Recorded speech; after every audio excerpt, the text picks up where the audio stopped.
matters, you may speak during the designated public comment period. Before speaking, state your name and keep remarks brief.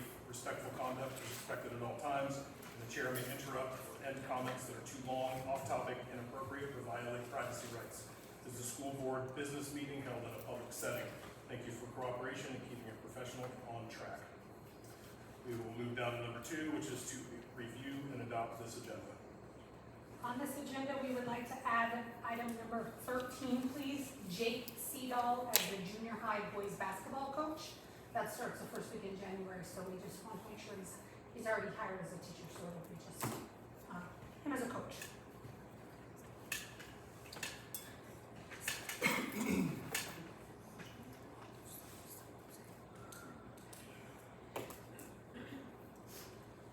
Motion to approve the minutes with your added number 13 for Jake Seedall for coach. Second motion. We have a first and a second to add agenda item number 13, which is Jake Seedall as the junior high boys basketball coach. All those in favor, please say aye. Aye. All those who oppose?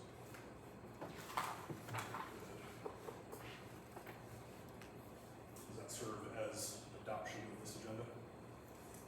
Okay. Moving on to item number 3, which is public comment. The next agenda item is public comment. This is an opportunity for the public to share brief comments of no more than 3 minutes on matters not listed on the agenda. Legal issues and complaints should follow the grievance process outlined in policy 1700. The board will not respond to comments during the meeting, as its role is to listen and consider public input rather than to engage in discussion. Do we have any public comment at this time?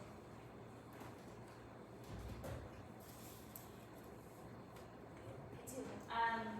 So my name is Molly Davidson. I'm a community member, volunteer, and parent. The statement's on behalf of my husband, Michael Davidson, and myself. I just wanted to offer a statement in response to some discussions we're in the community about some people considering opportunities to consolidate the middle school and high school with Frenchtown.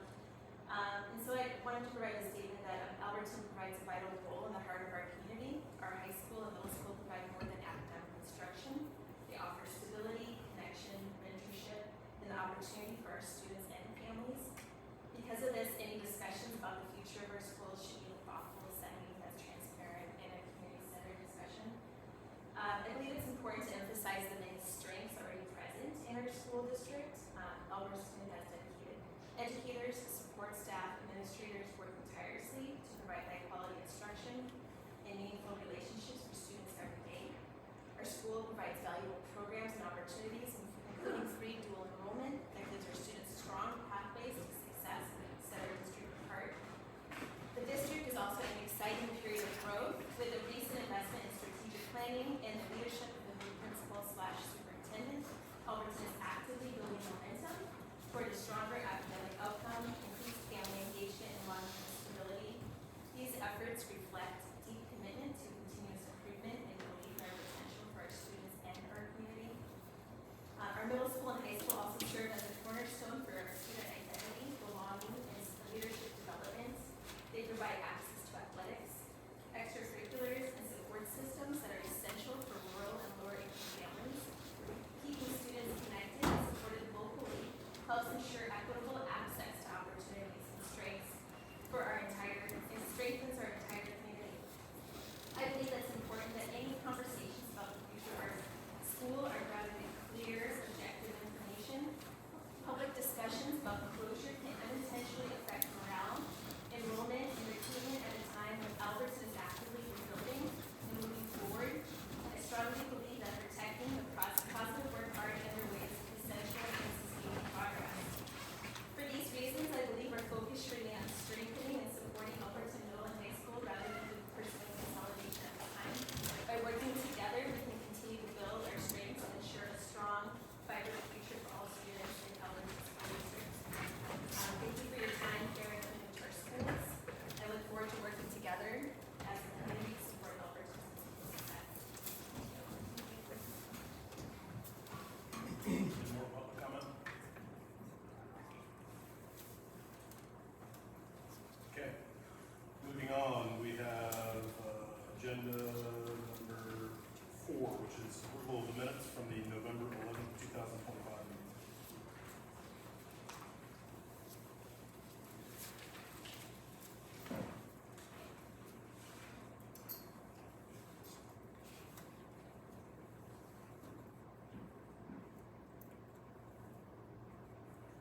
adopt the November 11th, 2025 minutes as presented.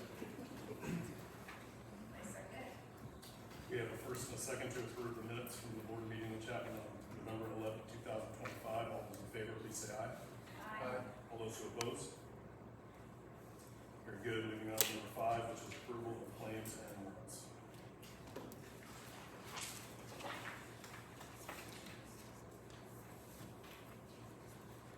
How we doing, Chelsea? We're doing better. We're moving more towards using our software to do what it's capable to do instead of relying on me to figure out numbers. We're actually using the software appropriately now. So it's taking a lot of time to get it set up, but once it starts rolling out, it'll be a lot easier. We've hired that mentor through Masco that Chelsea spent a lot of time with the Yes. last few weeks, just trying to figure out systems where we're at and taking care of some things. So it'll be a couple of months, but it's great. I talked to Trail West today, payroll went through, so we're good to go. And thank you for joining us. I saw an email for the board emails statewide.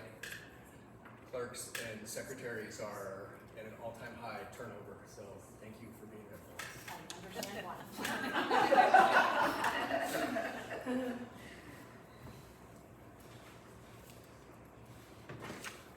We had to pay Technologic one more month. Yeah, that was, The previous month. yes, that was for November. We had to pay them through November as they trained, and we bought a little bit of software, for our new teacher. That was paid for out of the attendance rate, yes. Now they're hourly if Ray or Jay and Lawrence need them, but I think we're pretty set up, and they've been here a couple of times and kind of working through some things. I had an opportunity to meet with Jay about a week ago, and I was pretty excited about coming on and being able to help out. It's good. We just went through E-rate also, and so they're gonna put a list together of some switches and some Wi-Fi things and those kinds of things that'll, or E-rate will help pay for that, and so they've got that list for us and know what to do, so we're good to go.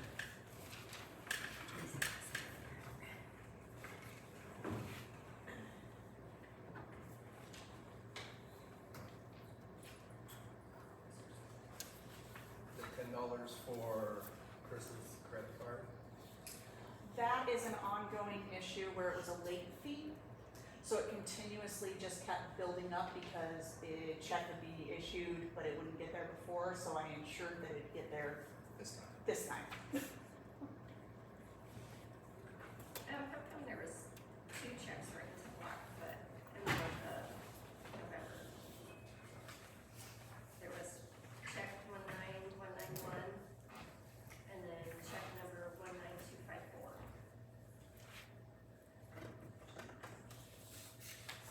One's voided, looks like. Oh, over here. No. It Um, says written.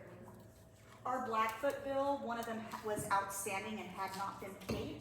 Oh, So I was, like we had discussed last time, I was trying to catch up on a lot of bills that when Betsy left and I got on, were just kind of stuck there. So I double paid, but now we're all caught up. okay.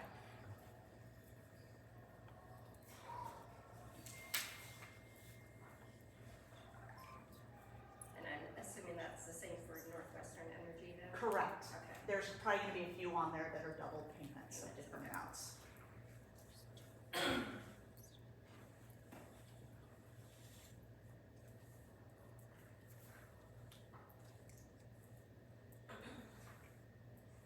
I motion that we approve claims 19186 through 3119124 for $77,266.58, plus payroll at 20111 through 20119, plus direct deposits of $198,444. Second motion. We have a first and a second to approve claims number 19186 through 3119124 in the amount of $77,266.58, in addition to payroll 20111 through 20119, plus direct deposits in the amount of $198,444. All those in favor, please say aye. Aye. All those who oppose? Very good. Moving on, we have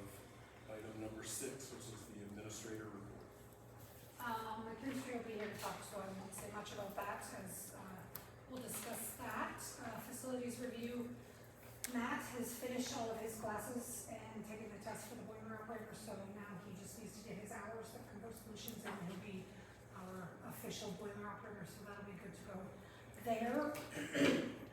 We have finalized our 21-22 audit. That's how far Nicole is behind.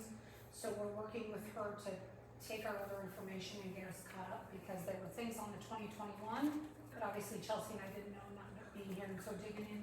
But it's all completed now, and so we're working toward the next year's now, and trying to work through that a little more efficiently, since we have about 3 years that neither of us are gonna be able to answer questions as she's going through and then find an error and those kinds of things.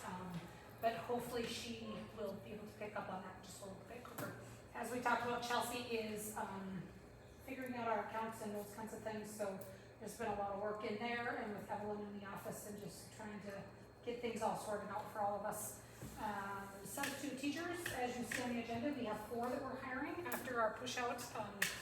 Really excited to have 4 more community members. I've talked to each of them and just thankful that they're gonna join us, so teachers can have time off. Training, we just did a big training, and trying to find subs for that is gonna be fantastic to have extra people in the building. So excited about that, and we are hiring, well, she already works here, but half-time starting in January, interventionist paraprofessional. It's going to help in some of the middle high school with some interventions, and a couple of the elementary classes also, to help Danny with those tier 2 interventions. So we're excited to have Jess joining us part-time in, she's already hired, so we didn't add her onto the agenda.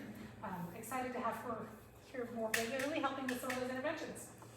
Comprehensive schools, CNA, if you need that link again, let me know, please. The comprehensive needs assessment that all board members, we need you guys to take that. Staff has taken it. I met with the classified staff to take it, and certified staff, we did it as a whole as well. And then I sent it out to parents. A number of parents just asking, if you have questions, let me know, to get them taking it as well. So that is bonus points toward our comprehensive schools, so it's really important that they have that information from us. And it also gives us a step as to next year, what are some things that we need to work on. And it was great for our certified staff to talk through some of that, like, what are we doing that some people didn't know we were doing with CP and those kinds of things. And then what are some things like student focus groups, we need to work on that. So it's gonna help us with some goals moving forward to build into the strategic plan too. So Brent was here, he will be virtual through the winter. But our graduation rates are based on any kid that started here in 9th grade, so we were looking at that. We're looking at attendance incentives as well, and just where we're sitting with those kinds of things, and really tracking that monthly. So he said we look really good for our middle school, everything will be fine, and our growth in our high school, even just this year, we still have some of those big dips, that some of the steps that we are taking, he said is gonna really help us out with points. So it's gonna be real close, but he thinks that we could possibly get there with high school this year too, instead of 2 years out. So we'll continue on that and cross our fingers.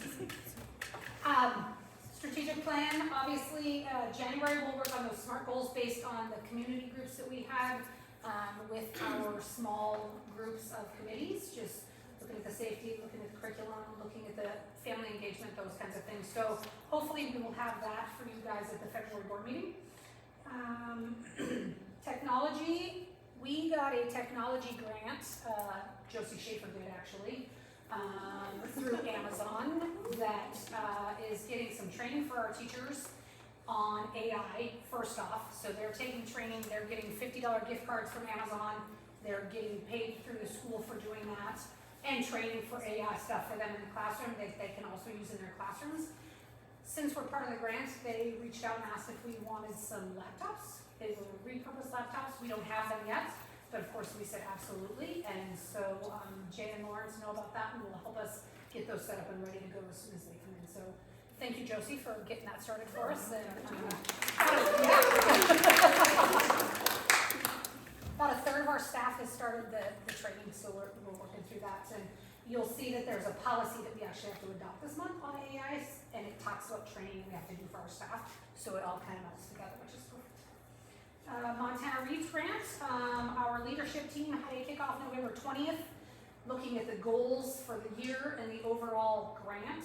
We also have met with our consultants that will be here in January to do some professional development with the staff, teachers and paraprofessionals as well. Looking at our data, looking at interventions, had a great conversation with the two consultants and how they're gonna support in our elementary and our secondary, January, and then they'll be back in February to be in classrooms and do some different things with interventions and those kinds of things. So lots of work with that, but it's going to be a great thing to implement right into the classrooms for our kids. And I already talked about the CNA. Student Council Advisory Advisor Jen Zimmerman just took that over for us. Chelsea was doing that, but obviously new role for her as well. So she is, so Jen Zimmerman is going to be the advisor. She's met with them already, started some fundraising. She's got a group going, email that I'm a part of as well. So we're excited to get that moving and some fundraising going for our Student Council this winter. And she's volunteering. She didn't even want, yes, we gotta say that. No money. Community member. She didn't want any money, just wanted to help the kids out. Her son's on that council, and she knows a lot about the school and all those kinds of things, so has some good ideas to get us running. The student council is looking at a winter formal they're hoping to do in January, so that was why they were like, we need an advisor and we need to get going. So we'll see some fundraising at the basketball games with some three-point shots for pops. So anybody that's a good shot wants to try that at halftime maybe with our student council. Again, just that list of systems that we continue to work on, and I'm going to talk about that a little bit more on our last item. Just there's a number of things, and I've kept you guys up to date about that. But we're working through our student success team is really working through our threat assessment. Teachers will be trained actually on Thursday morning. What is a threat? What do you need to do with that threat? The avenues, putting a flow chart together. So we've put a lot of time into the threat assessment piece, and then working on an emergency operations plan that we're supposed to have in place also. That this will be embedded with Alicia and I on Friday are actually meeting with Sheriff Funk and Damon Brisby, the fire chief from Frenchtown.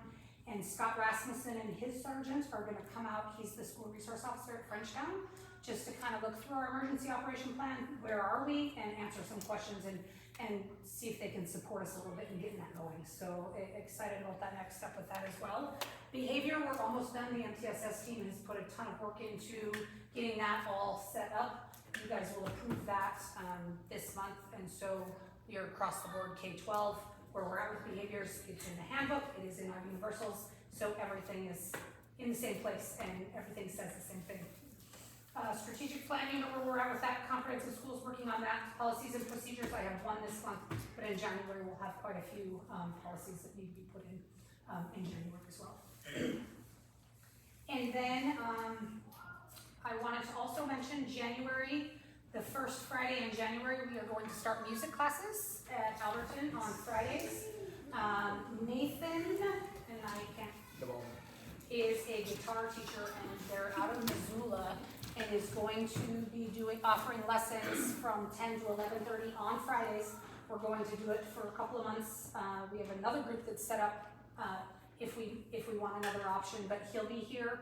He's going to work with all grade levels. The middle high school he's going to do some guitar stuff with, and then our elementary some music theory, music education, and working with instruments and those kinds of things. So we had 29 families respond to the survey, which is exciting. So I think we have 40 some kids that will be a part of it in some way or another, which is fantastic. So it's good start bringing some music stuff in. And I will say, my kids do go take lessons from Mr. Navalny, and he is an amazing instructor. If we could get him free for longer, I think it would benefit the community. It's awesome. So, super pumped that he's coming. Yes. We have another gentleman that is willing to come out, but it's on Thursdays during the middle of the school day. So we are gonna start with this and then just kind of see where we're at and how that goes. Would love to get him in also, but then you're looking at core classes for the elementary and trying to figure out how to make that work. So that is something we're looking into right now. The grants committee is willing to put some money toward that if we do get the second one in here. So yeah. So we're excited to have him started. And the last thing I wanted to, and we can talk about this at the end, is we talked last month about my evaluation. Are we looking at January or February on that? and what you need from me and how we go about doing, my evaluation, since it'll be my first one here. So I don't know if you guys wanna talk about that right now, or if we wanna hold off till January and talk about it in February. Do you want to talk about it now? Typically what we do, I want to say it's like March. Okay. We've, it's always been a little impersonal, but it is an evaluation nonetheless, that we just have gotten, and then we go into closed session at the end of that March meeting, I think it is, maybe it's February? It's coming up. Okay. So, Yep. And so I think like there's about 5 areas of assessment, and we just kind of go through and discuss that. It's fairly candid, but again, in closed session. My one question with that is, can I get a copy of that? Because I'm sure every district's are different. Can I see it before you guys, just so I know what you guys are even evaluating me on? So I'm ready for that too. So I don't know where that copy is or who has that. Just interested into, that would be a good thing to know. we have a level 4 assessment when we review it, so you have it all completed before, then we just talk about it. Right, yeah, okay. We got it in email, so I can dig it out. Okay, that'd be great. I would appreciate that. Okay. I have a question. Don't we usually have like a climate survey every year? Is it before or after the evaluation? That's union, so they do that. So we don't really actually have anything to do with that. If they like to share it with us, we can read it and what have you. That's all.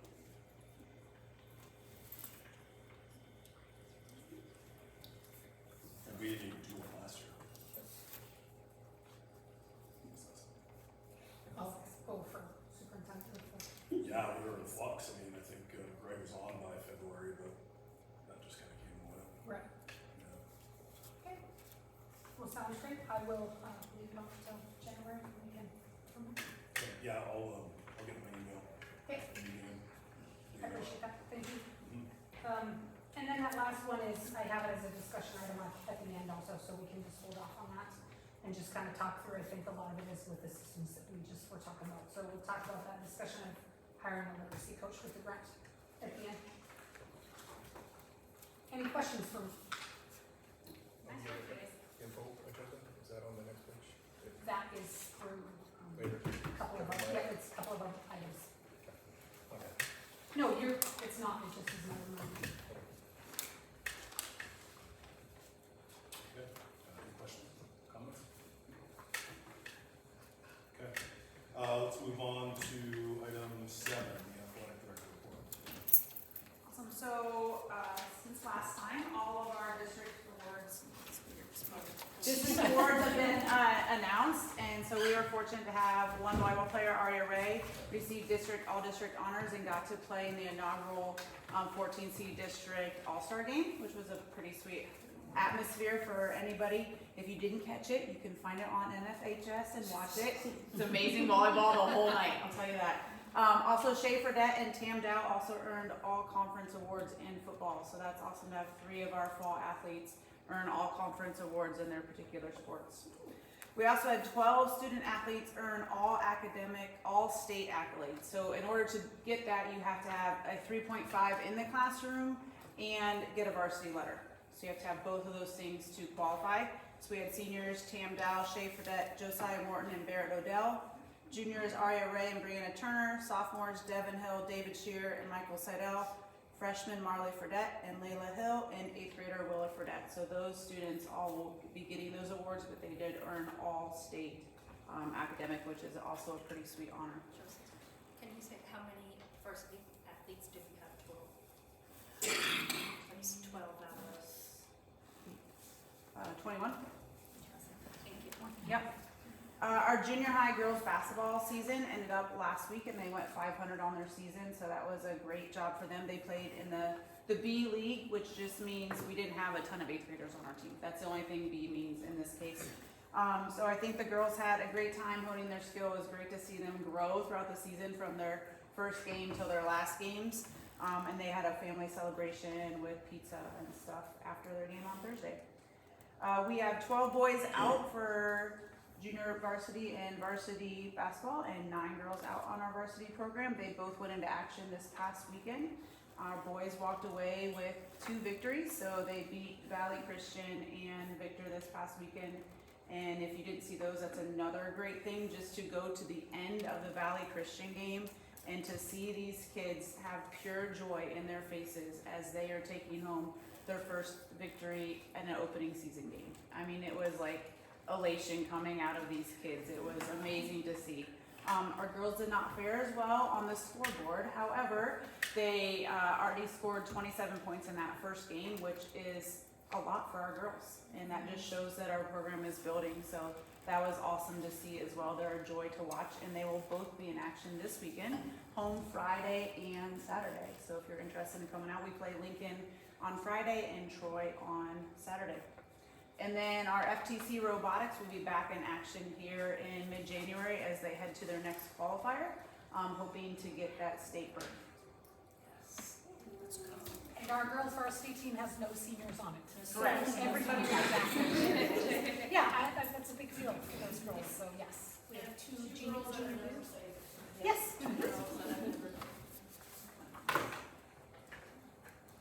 Thank you. Any questions? Comments? Okay. On to item 8, which is the discussion and action agenda portion of the meeting. We'll start off with one there, which is the MTSS report. And Rachel is not here tonight, but I've already kind of mentioned our school behavior matrix, that we've really put that together. The MTSS team has worked tirelessly trying to look at, we have lots of documents, but none of them match, and so making sure everything matches up, that we are covering what do we need in the first grade versus what do we need in the high school, because there are some differences there, and just really putting that together so our parents know. That will be coming home to parents very soon. Our staff all knows, and students all know what the expectations are at the school, and we are all on the same page. So part of that collective efficacy, that we are all doing the same thing and being there for our kids and supporting them, but also having very high expectations of them and putting systems into place that, okay, this isn't working, what do we need to do to support this kid? What interventions do we need to put into place? So MTSS and our SST team have worked a ton, just kind of putting those things together, which is very exciting. Our DCA is the district capacity assessment that our MTSS team has to take every year. They have to grade themselves basically as to how much we've grown, what we've worked on based on the goals each year. And so I met with Rachel on that, and teacher efficacy and goals and students. And there was one extra that she said we're really gonna focus on this year that also builds right into our Montana Reads grant. So there are a few things that we've scored very high on and a few that we know we need to work on. So having that grant for one more year, there's a little bit of money in there for stipends for those teachers and staff that stay after school and cover those meetings. So it's been very helpful to have that MTSS, and really looking at our tiers of instruction and how are we supporting hiring the interventionists. For example, we had tier 1 classroom, some special ed, and now we have tier 2 that we're really putting into those students that are just a little below grade level, need those extra supports. Danny Hanley's already there. Jess is gonna fill in with that.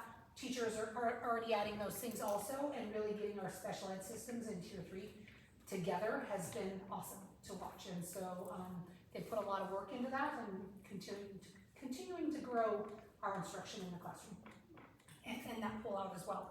So that's number 2, and our third one is Behavior Pathways Communication Plan, ELP through 12th grade. Again, that cuts back up here to our school behavior matrix, but it also is looking at our MAPS data and where we're at, and looking at, tell me I'm correct on that, the data inventory. So we did our fall MAPS, and then we'll do them again in April to see, or not in April, in January, I'm sorry. In January.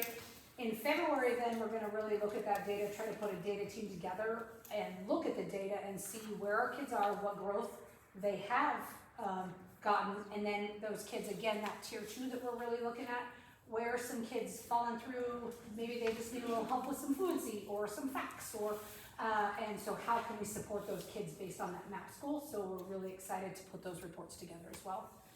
Josie or Alicia, do you have more to add on that one?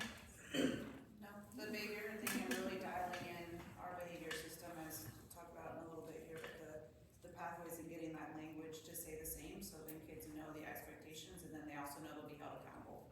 But have that across the board, so all teachers are all doing the same things, whether you're in elementary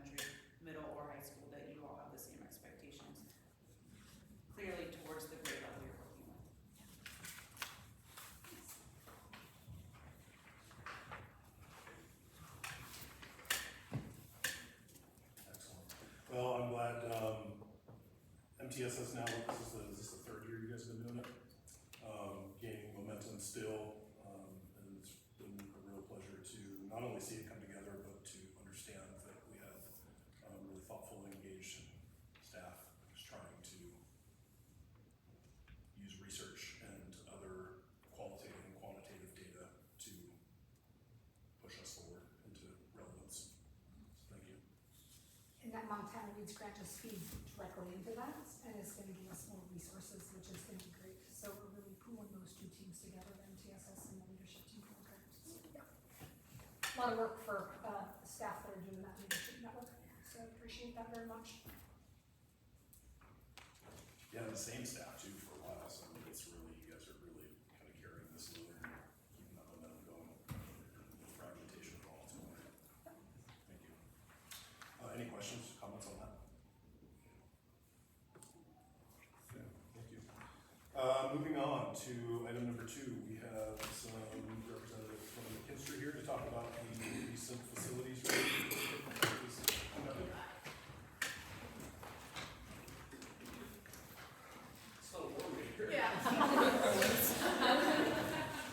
Good evening, I'm Bob Moore, I'm with McKinstry. I've been here several times over the last couple of years meeting with you and discussing your facilities and options for facilities. Initially came with Greg and have continued to work with Mandy. This is Jeff Davis. Jeff is one of our engineers. We both work out of the Bozeman office, but we frequently work out of the Missoula office as well. And so we were hired to do a overview of facilities condition assessment of buildings. This 1918 building and 1969 building. I believe this is 1918. And we brought in DCI engineering to look at structural assessments. We brought in our own team to look at the mechanical systems, electric systems, plumbing systems, and we brought in Marty Noy with Oz Architects out of Missoula to look at the ADA access. No secret to anybody in the room, there are some ADA access issues. I'm going to touch on just the executive portion of this. Jeff can answer the technical questions. I'm an educator by trade, now I'm doing this. And so with getting the report out to you, it's, there's much in the body of the report, but we'll focus on the first couple pages. We understand you have the report, many people's copies of the report, and then we'll, you can ask questions regarding improvements. One thing I will say, there was no destructive testing done. So in the pricing, you see when you look at the facilities improvement measures and the pricing, some items have an extremely wide range in the pricing. Students were in the building, we didn't tear any walls. We, especially in this building, there were some issues with your facade as far as non-structural stuff with your older brick. Nice thing is we had some grave concerns when we came out and I wouldn't park underneath the west side of the building where the big crack goes up. I just didn't feel like I wanted to put a car with myself underneath there. I still probably wouldn't, but we found things to be in much better shape than what it could have been. And so that's really good news for the school district. We think that your buildings, for their age, especially this building, are very functional. As far as are they salvageable? Yes. There's some, obviously money is an issue. There's some historic preservation grants. Molly has met with us before, has agreed to graciously help and wants to pursue historic preservation, so we really appreciate your buying in on that. So just to go over these at a very high level, structural assessments, the elementary school and gym, first age in good conditions. It's not going to fall apart on you. The cracks are visible on the exterior. It's unreinforced masonry. The cracks go up through a parapet roof. Again, we didn't do any kind of destructive testing.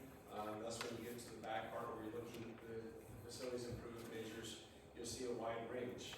What needs to happen to those for repair.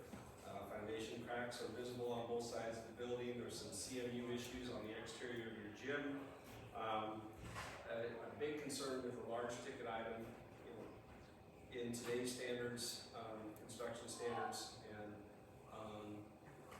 rules, your building code, there's concern with some of your members in your gym underneath your gym being undersized. And so that's a major repair issue the board will have to prioritize at some point in time.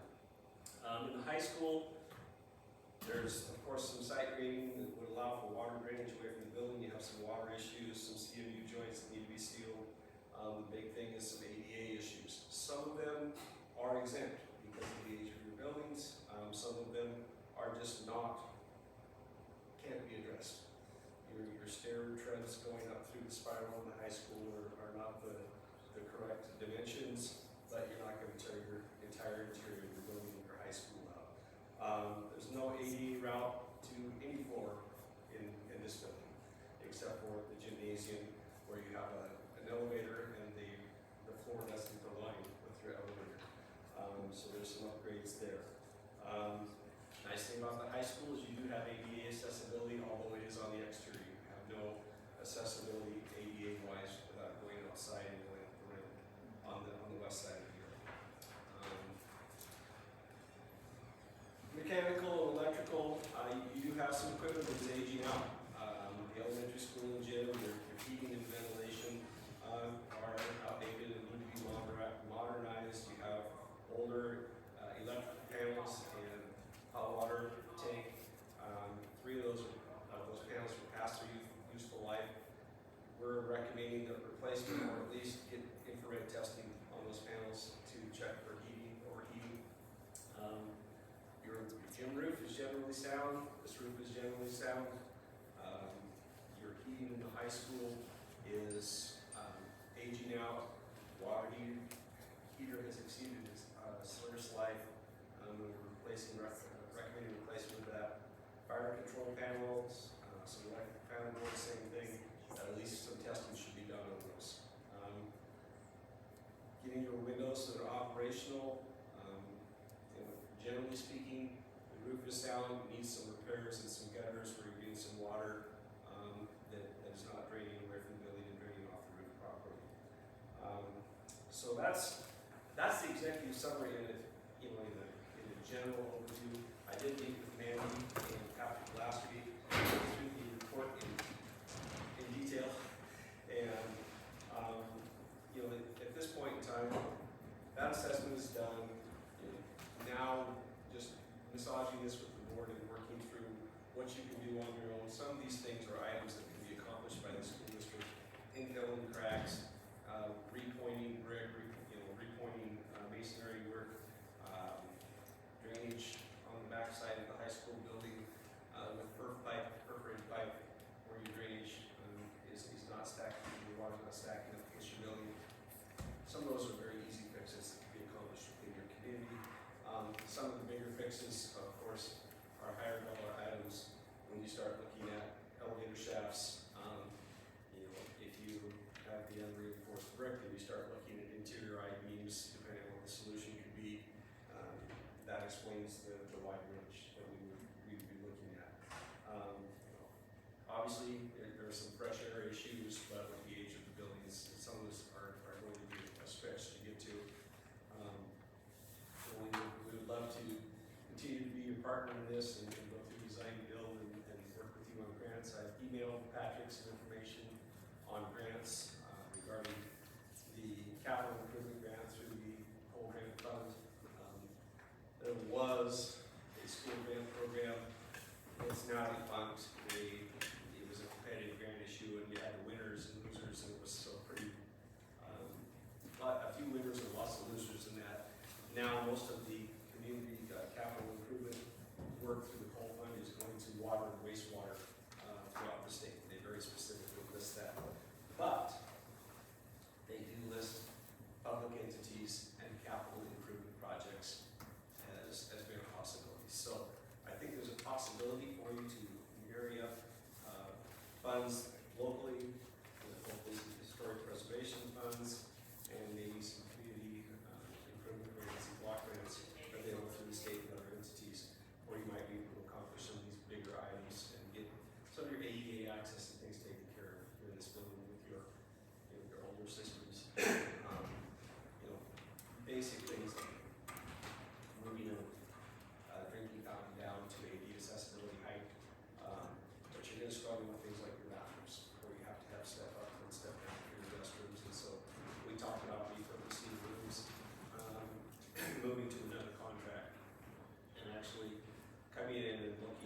facility space use and what can be done with existing facilities, moving things around.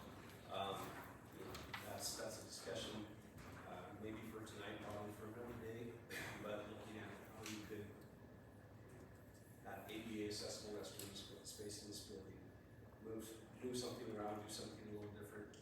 And you know, when you start piling those up, you're talking major dollars, especially when you're talking elevator shafts and things like that. So I'll stop. You can ask technical questions. I'll defer to Jeff. Excuse me.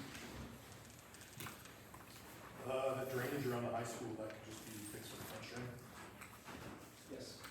theoretically. Yes. Yeah, we discussed that very specifically. That a small excavator can go in there, put curb pipe in, put French drain in, and take care of the problem. Those projects, repointing, you know, a lot of those things can be done very easily, just with local contracting and accomplished by the district and through building reserve funds and fine-tuning the capital for the state. And the floor joists under the gym, was it just undersizing was the issue? Was there any rock or, you know, They did not identify rock, they just identified the size of the floor joist and the spring, and that's a concern that doesn't meet the building code. And that is a large ticket item, as you can see. Oh, sure. Yes. Well, you're gonna replace just straight wood with glue lamps or something like that, you know, which I'm sure that would just be outrageous. Yeah. Okay.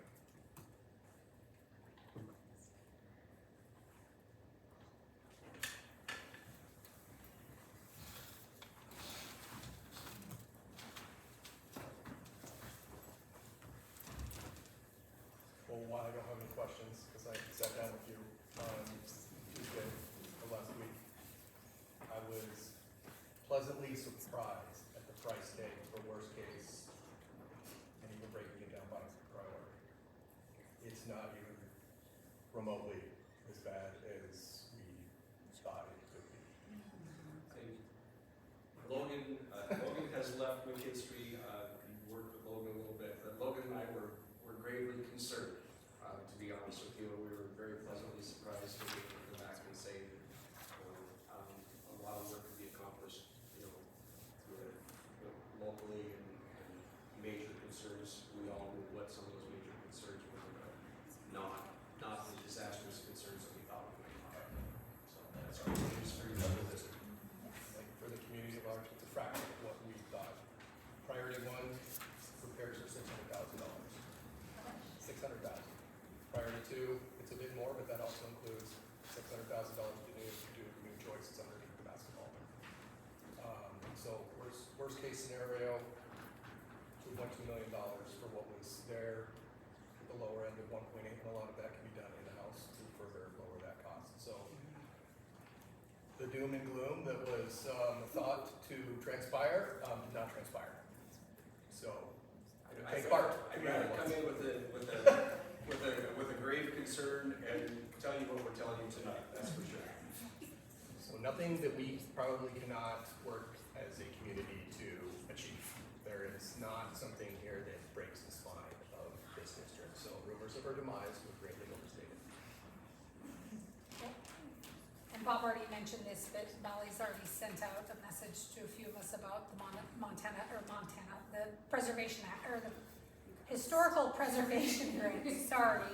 And so we're kind of trying to put a team together to really look at that, and I think that would be with the ADA, you know, that's gonna be where you're gonna probably get more help, and so there's a little bit of money that we have to pitch into that as well, or find funds for, but it could take a significant part of that ADA. So we're already starting a few small conversations, which is fantastic, and so, and like Bob said, some of this can be done in-house. So glad you walked in when you did.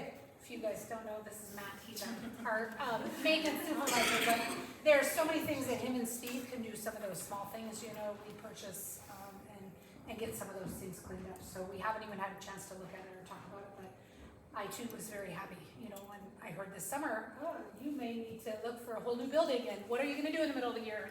And so to see this, we were pretty happy last week, so, yeah. So, it's a start. So, yeah.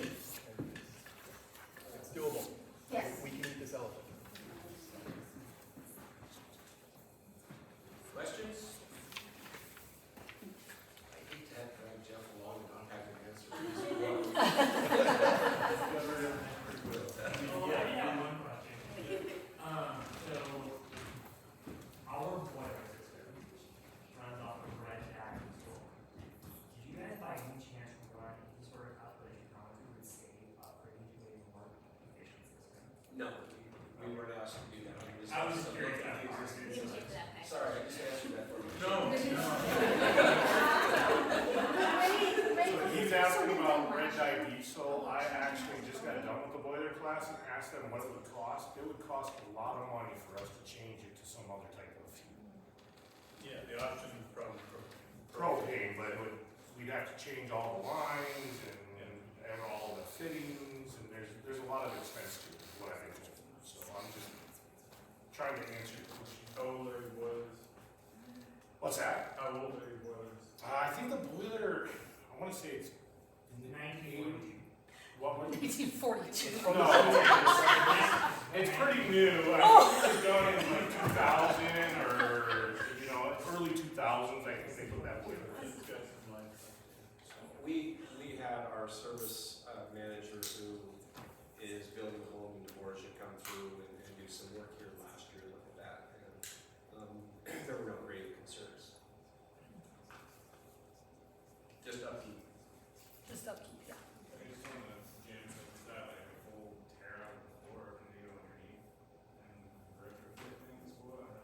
We don't know the solution, and I think it's based on observations, and we didn't have all the drawings, so we don't know all the details, but given the code differences that have changed from the time it was built to now, it probably doesn't meet current code, and it might not be catastrophic problem either.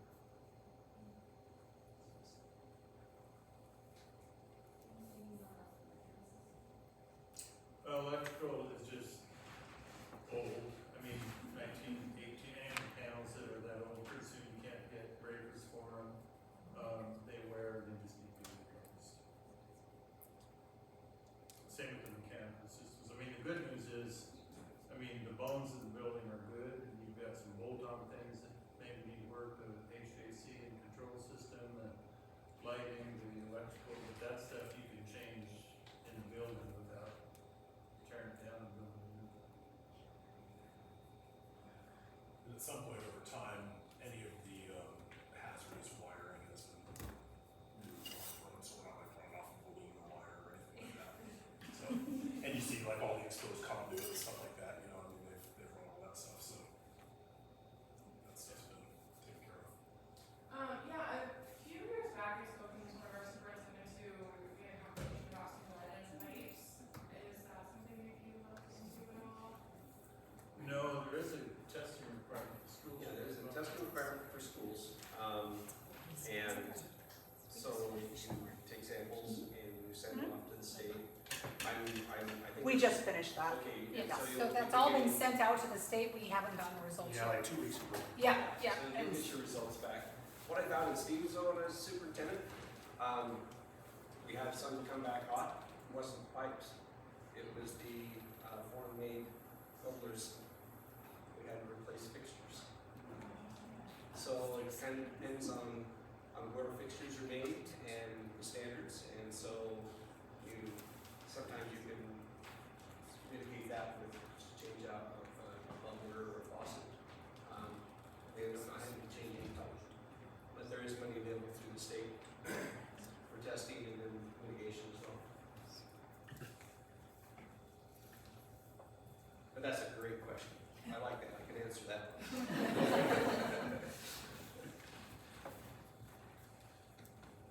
I'm totally happy to have you guys answer or ask all the questions if you have them. Anything. What's his favorite color?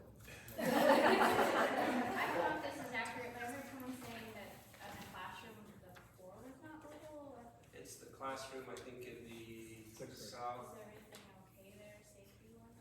I think, there was no destructive testing. I'm not gonna say, tell you everything's okay there. We didn't tear the walls and things. It doesn't need to be looked at, yes. But, what we can see, yes. Would you put your child in that classroom? I'd go look at it. But probably, yes. I mean, it's just probably some settling thing over time. For this age of a building, they have some sediment under the corner. I worked in a school this. Combination with a crack? Yeah. Is it the same side? Yeah, it's that corner up there. I worked in a early 1900s building in Manhattan that was very similar to this building, and we had low spots and high spots and creaky floors, and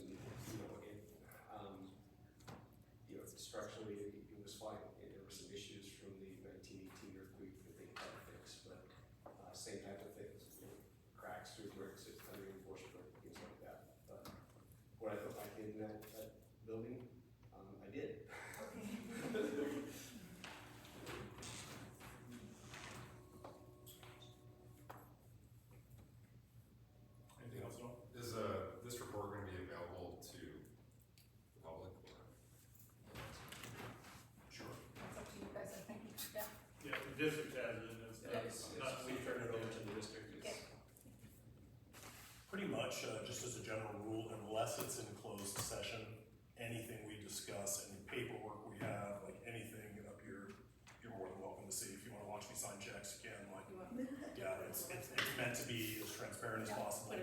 We're recorded, we post the agenda in the post office, we put it on the front of the building. So that's just like a general clarification anybody needs to know. And yeah, I mean, we're not trying to hide anything, and if you see this and you think of some other grant opportunities or research based off what you see in this packet that we aren't thinking of, I mean, the old many hands make light work, I guess is the statement, so let's make something happen. Sounds great. I can get her the link then, and we'll get that put up. I'll get it on the website. Agenda. Yep. Thank you very much for allowing us to work with you and hopefully continuing to work with you. It's been a pleasure. Thanks for driving over from both. Yeah. No problem. I actually started, I went to Hyde Park and came back, so. And I guess for us, next steps to kind of look through that, right? It's prioritized already, but us to have some kind of work session and really look at like, where are we going with it and what are we going to do? And then start listing those grant opportunities and those kinds of things. And then most likely we'll be reaching back out for some support with some of those things. We do have a historical grant coming due Yep. in February 18th. I believe February 28th, and there's a webinar by the state that gives some instruction on how to fill out the grants that some of us already signed up for. So up to $500,000 in money for that grant. 80% grant, 20% match. Yes, there's money out there, we just have to ask for it. And we have a lot of help with this package to support what we're trying to do. My first kind of blank reaction when I saw the whole report and the summary was, it was a great sense of relief, just in that we feel like we can probably work to get this money, or at least parts of this money, without having to go back to the community and ask for more or large pieces of it or anything like that. So that was my own personal reaction to this. So just to echo what Bob said there, just like a great sense of relief and like a pleasant surprise. Yeah. Okay. Any other questions, comments? Nope. Any other questions? It's laid out pretty clear.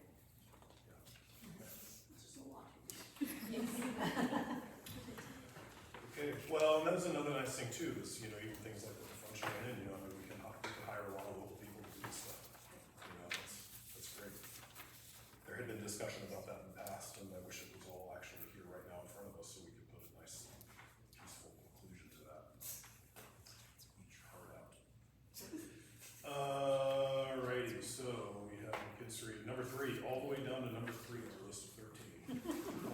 Adopt a resolution for general fund over base levy election. Thank you, gentlemen.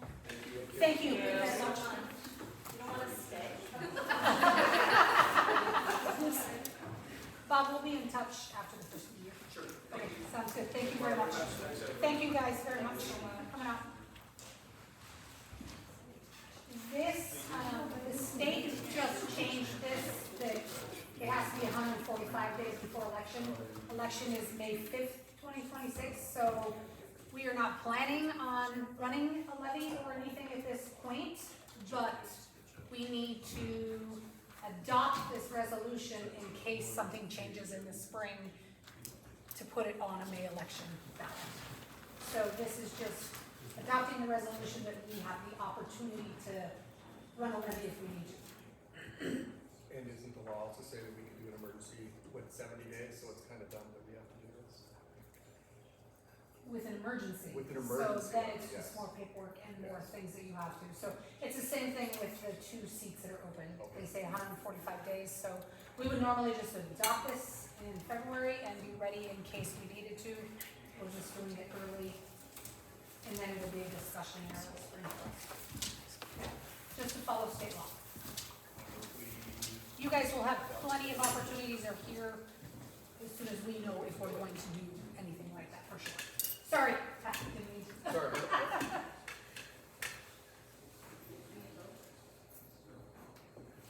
We need to vote on that, or is it just a given? It has to be voted on, yeah. I'm gonna do that early.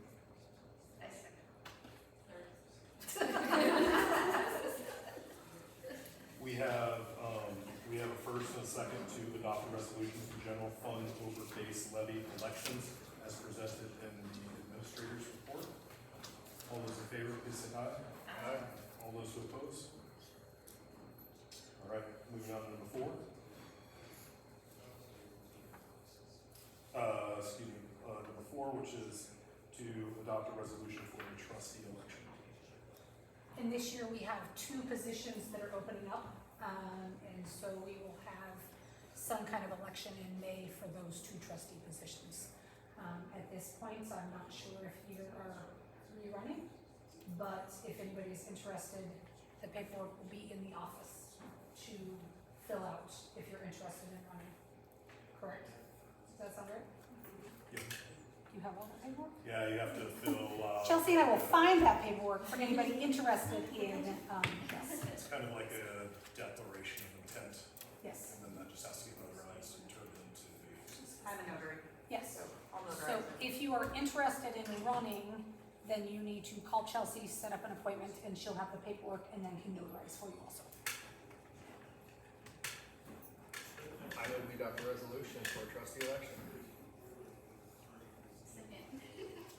we have a first and a second to adopt a resolution for trustee election as presented in the administrator's report. All those in favor, please say aye. Aye. All those who oppose? All right, moving on to number 5, which is to approve. Sorry, Ray, I better say this real quick, that closes Monday, May 9th, or February 9th. Closes Monday, February 9th. The regular candidate filing. Right. And then Would if you like me to you're read this? write-in, it's March. I don't know if we need to say that. What is the date for the write-in? For the write-in, it is March 2nd.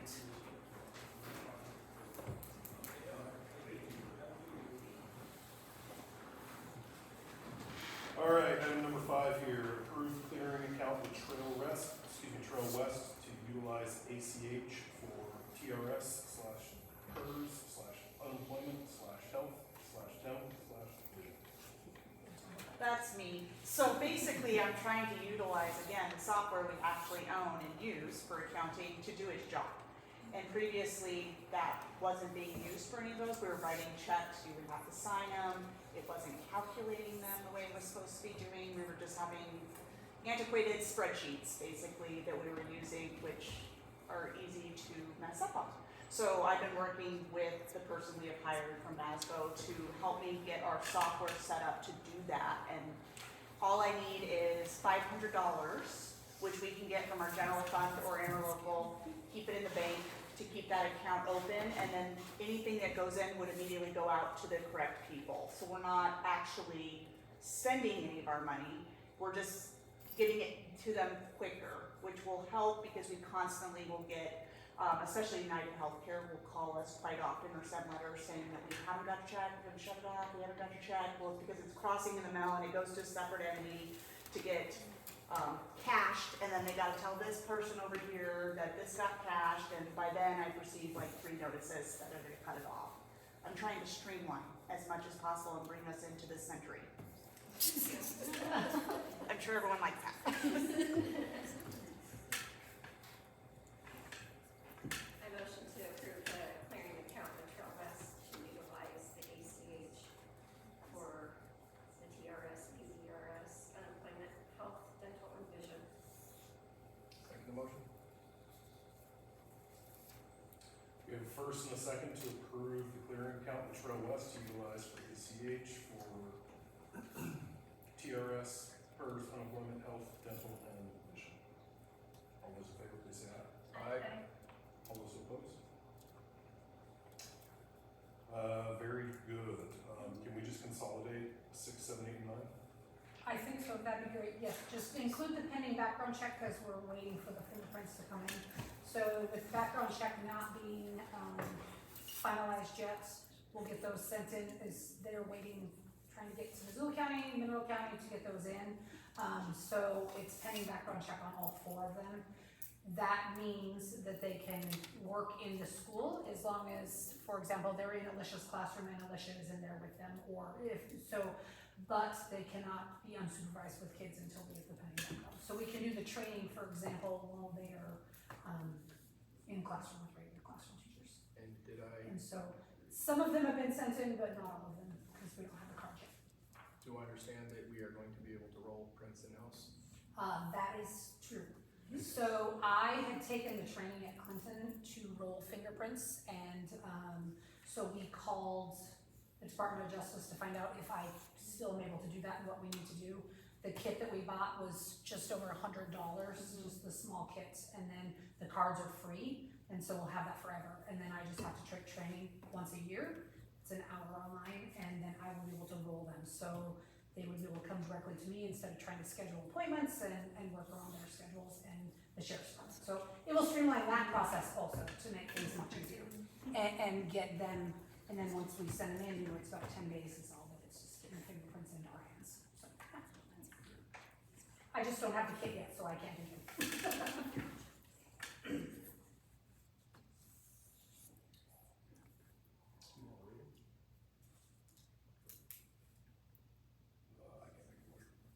I know, did you want to read them first? Yeah, sure. So, we have here a motion, no, we don't have motions, we have, request to approve substitute teacher Bridget Hatch, Shannon Bass, Jill Brockman, and Vicky Verchak, pending background checks. And just for clarification, Shannon is a female now? Yes. Female. Female. And Jill was here, I think they must have just sat down. She had to leave, but Jill was still on. I move that we approve substitute teacher Bridget Hatch, Shannon Bass, Jill Brockman, and Vicky Verchak, pending the background checks. Second that. We have a first and a second to approve substitute teacher hirings of Bridget Hatch, Shannon Bass, Jill Brockman, Vicky Verchak, all pending background checks. All those in favor, please say aye. Aye. All those who oppose? Very good. Moving on to item number 10.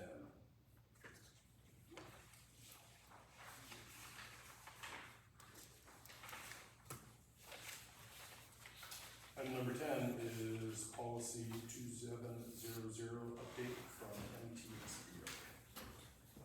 This is brand new, it's a brand new policy from MTSBA, based on state law, I can't remember what the House bill was, but it's now in MCA code.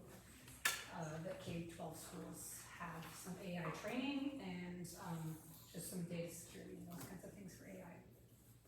It's a mandatory one, Yes, vetted by all the attorneys. read by who? All the attorneys? Yes, Would Josie's grant apply to this? yes, so our training that it mentions in there will cover that, and then some of the things that we're doing in the classroom too, so yeah.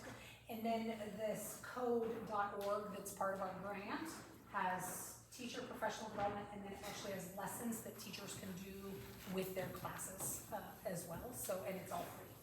So they can start doing some training with kids on how to use AI appropriately. Yep.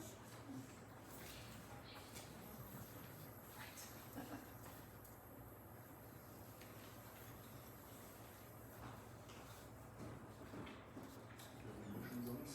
I move that we adopt policy 2700, update from MTSBA, having to do with AI integration in education. I second.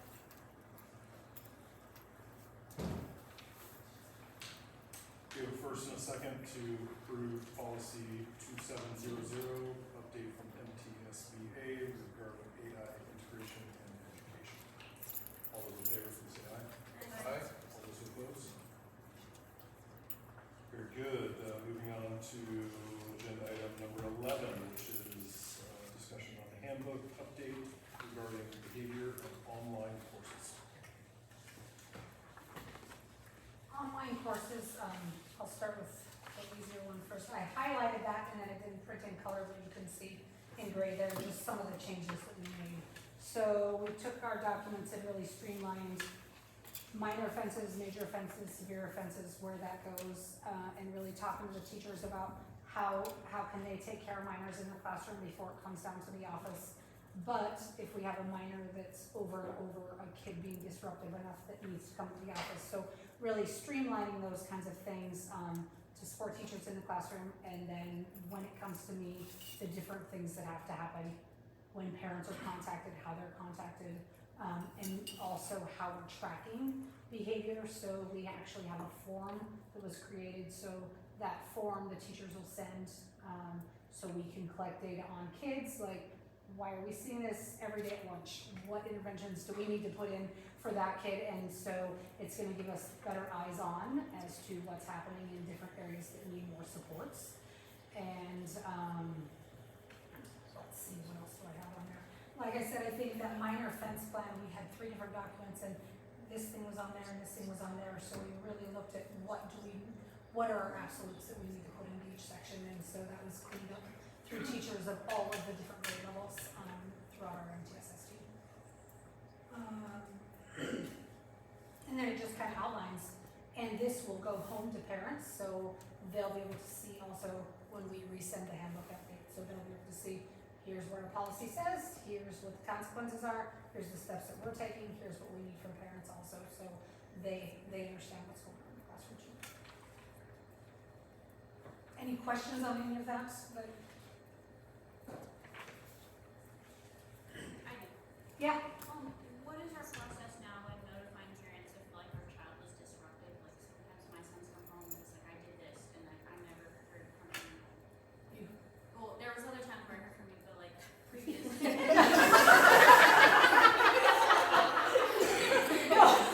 I hear what you're saying. Now, I love that your child comes home and he's like, Mom, I got in trouble today. Yeah. Like that. Wait for that call or email. Or he tells on himself what is going on. So a lot of the minor offenses, and this was conversations with the teachers also, you're gonna see different things on a daily basis. Maybe a kid's having a rough day and might blurt out or talk, or some small things that are happening in the classroom. A lot of times the teacher will have that conversation with the student, talk to them, maybe pull for a little bit of recess time, those kinds of things.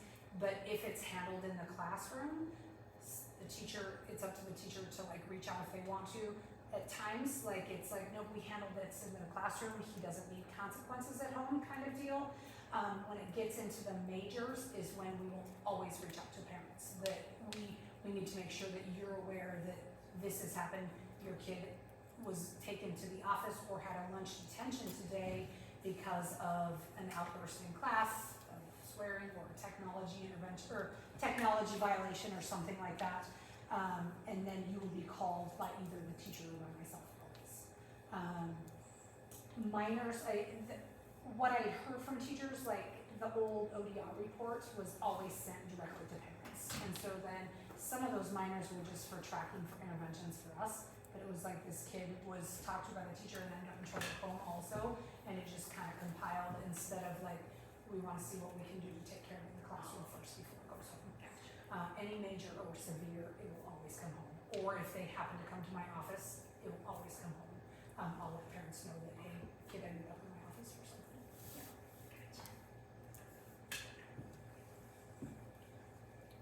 Sometimes they get in trouble for little things and we don't feel like they need to, like, you know, be called at home. So they need to enjoy their evening.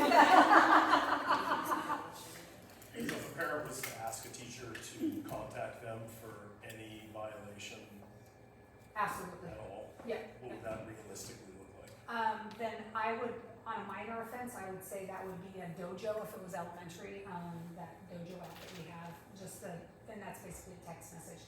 Hey, Ray was caught sleeping in class today. I'm not sure if he was tired or what was going on. Just wanted you to be aware, maybe he needs to go back or something like that. If you would like to talk more, feel free to call me, is what we would do on that for those minors. And again, if we're seeing the minors, if Ray slept in class 3 days in a row, then I'm going to make sure that we're calling for sure that like something's, is he not sleeping at home, or, you know, is it just something's going on right now? Yeah.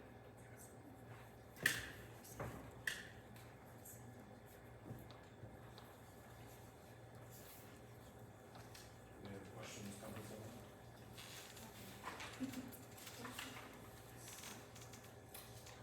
A motion to approve the handbook updates for the behavior and online courses.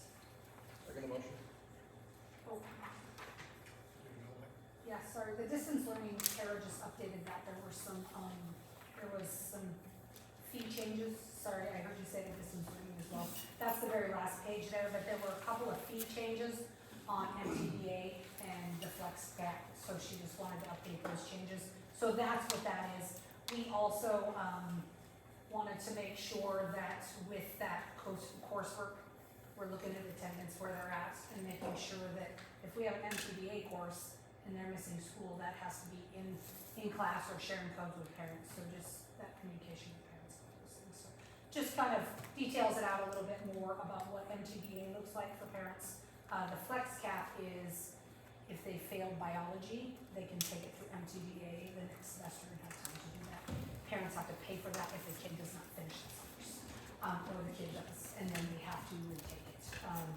And so it just kind of details that out just a little bit. Also mentions that our advanced placement classes, if we can do them here, we'd rather do them here. If a kid says, I want to go somewhere and take this class, then that would not be paid by the district, because we're already offering it here. Kid can't say, I wanna take government at Frenchtown instead, and we have to pay Frenchtown for that, because we already offer government, is what it is. So that's what the advanced placement says. So sorry, now you can make a motion to agree this one. Well, I'm glad this is in there, and I think just to be very clear to everybody, this does cover the dual credit option that the kids have here in Alberton, which is offered to us essentially because we are a low-income and underserved community.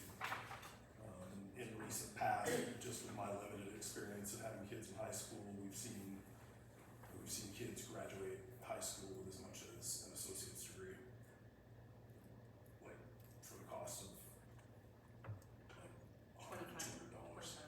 Yeah. So fees have gone up. It looks like here, so like $128 per semester, and $64 for any recovery courses. And I think, how does that differ, because you have the dual enrollment and you have MTDA. Is MTDA the college coursework? Because this sounds like MTDA is high school. MTDA can be both. Oh, MTA can go. So the flex cap, is covering retaking a class. And then there are MTDA courses that they can take that are high school credits, but there's also the dual credits that they can take that are college credits. so is that the price for that? Because Yes. $128 is way cheaper than I was even paying. 100%. Like Yeah. 500 years ago, I do. Yes. So And that's all covered by the school. Any MTDA class is covered by the school through advanced opportunity, the advanced opportunity grants money that we get. So it is covered as long as the kid passes it. So I guess for any college class, they're all gonna be 3 credits for the most part, so we're looking at $400 in savings per class that we take on there, so. Put a dollar figure on it for those keeping track at home. And so the dual credit basically means that they can take English 100. Yeah. And it counts for both. It counts for an English credit for the high school and it counts for a college credit. Yep.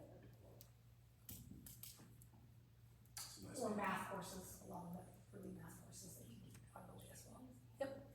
While those are potentially reasonable numbers, I'm just curious, there's probably still families that are gonna look at that as like, that's a stretch. Are there opportunities for any of those costs to be covered by scholarships that students can pursue, or how does that look? Well, I don't think, we're not paying that. So it's kind of strange, so there's like dual credit classes that are through like the University of Montana, for example, that we get set up. Those are all 100% free. Nobody has to pay for those because we're a low-income school. The Montana Digital Academy courses that are not necessarily an English 101, but is a welding course they want to take before they go into that trade, for example, that is $128 for them to take. The school will pay for that through advanced opportunity. The only time a parent has to pay is if the kid doesn't pass the class and has to re-enroll. And so that's the only time a parent would have to pay any kind of money. And that was $64? And that's $64. Because that's a graduation requirement one, and so we need them to take it. And so we're not going to re-enroll them till the parent pays that $64. So it puts a little pressure on both the kid and the parent to get that class taken care of. Thank you. So that's the only money they pay. Yes, I can still see it.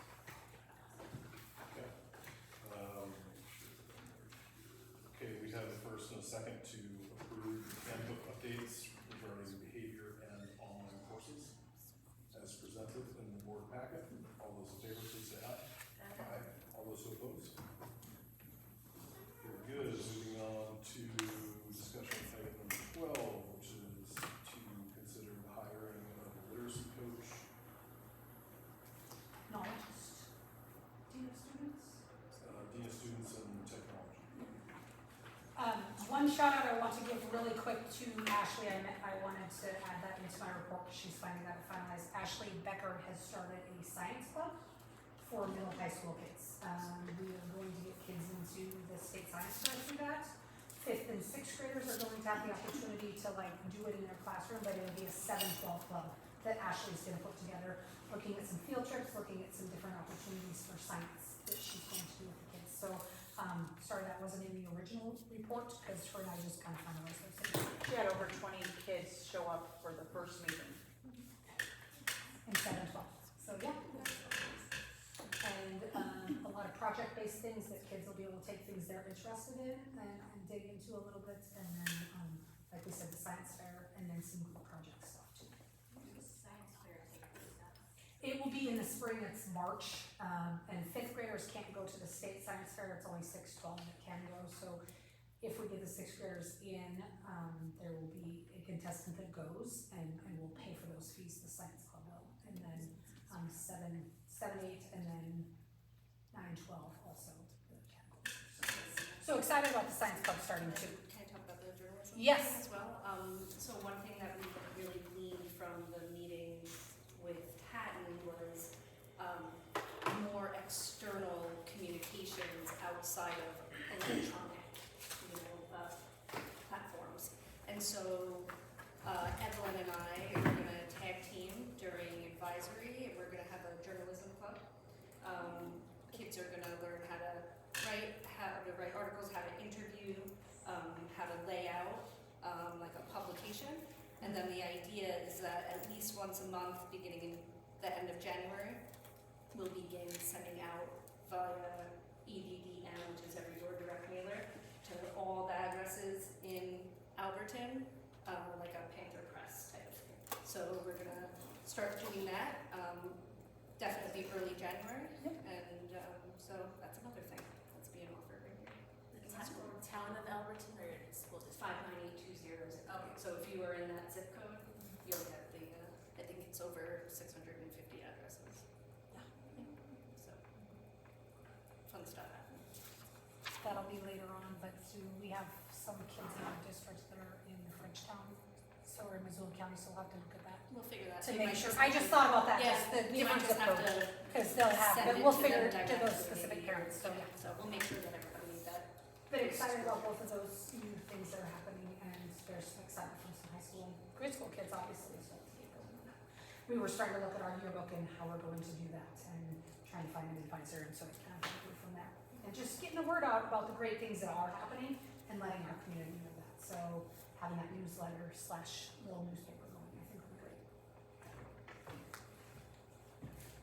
Very good.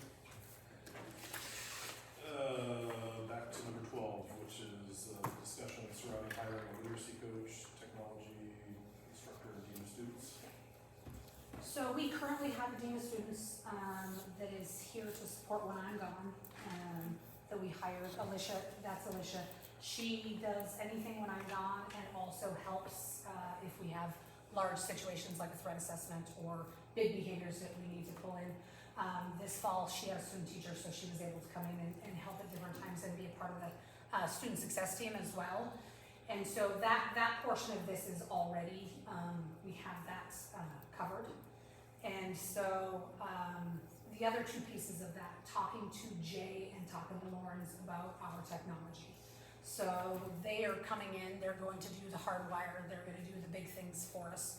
But we're now on our second group, possibly third, I don't know how many groups it is, that I know Jeff Cruz was very good at technology, but getting somebody in-house to help with our technology, small problems, so we don't have to send a ticket out, wait for them to help. If we had somebody in-house that could help with password resets or getting kids or adults into our curriculum, our maps testing, those kinds of things. And so we talked to Jay about that just a little bit too, and being able to kind of split that job, them do the big ticket items and switches and wiring and things that we need, but having somebody in the house to do the small things. So kind of splitting that job in two with our tech funds there. With our technology also, all of our curriculums are now online applications, so being able to teach new teachers how to get into them and how to utilize those. Having a teacher that is locked out of there or support some professional development in there. Our maps, for example, which is our district-wide assessments, there are so many reports that we could be using to look at data that a lot of our teachers don't know how to get there or don't have the time to do that. So through the literacy grant, looking at data is a huge piece of the grant, looking at the data, utilizing the data. And so if we had this tech person / coach through the Montana Literacy Grant to do some of those things to help out our teachers, to take some of that off of them. The grant, when we wrote the grant, we wrote in a half-time to 3/4 time coach to support. That would be going into the classrooms, maybe doing some modeling, helping with interventions and that kind of stuff. So hiring this person would come, 80% of it would come out of grant funding, not the general fund. Then this other 20% is that 10% technology and 10% that we already have for dean of students. And knowing you all hired me to do both principal and superintendent, I want to be able to do that on my own. What we're finding is there are so many systems, as I list each month, that we're running into. And I'm in meetings most days, at least half the day, you know, with different systems things, with different things that are going on. I'd hoped, oh, superintendent, I can do that all on Friday. But it's not realistic because things are happening throughout the week also that I need to be a part of. So there are discipline that the teachers are taking care of that I'll get to, but sometimes it's not till the next day, which is not what's best for the kid, you know, those kinds of things also, or to the parent. And so just trying to get a little bit of extra support while I'm covering all of these systems. It's not coming out of the general fund, it is through these grants that are taking a lot of time for us to also put into things. That is for 4 years. And so hiring that person, they would know that that's a 4-year, because that's how long this grant is, that it's not coming anything out of the general fund. In 4 years, it's gonna be way before that, I promise, but these systems are gonna be in place and things are gonna be running and teachers are gonna know how to run their data and run through things because they're gonna have some training on it. And so having somebody to support that, I think would for sure benefit our staff and absolutely support our kids in getting just those extra things. And so I hate asking because I know that you hiring me was me taking all this on, but that grant is a lot of work also of walkthroughs in the classroom and data and putting together our goals and putting together the objectives and all those kinds of things. And so some support through those grants I think would be very helpful also. I've talked to a few teachers about it and explained why that is, but I just want your guys' feedback on that also. I can continue doing what I'm doing and I'm putting in the hours and I'm doing what I can, but I don't want something to fall through the cracks. And I want us to continue growing in the right way. And I just feel like this first year I need some help with that because there's so much on the plate of trying to clean things up. So I'm happy to answer any questions from you guys about that and talk more about it if you need more information. So what we would do is hire hopefully in-house somebody. I would, you know, throw it out to all of the teachers what the job description looks like. Literacy coach, so it's a kind of an encompassing job that helps support some of the things I'm doing, but leaves me to run all those systems also, and then works closely with me on that. So we open it in-house, and then if we had a teacher that said, yes, I want to do that, then we would hire for their position. To take that over.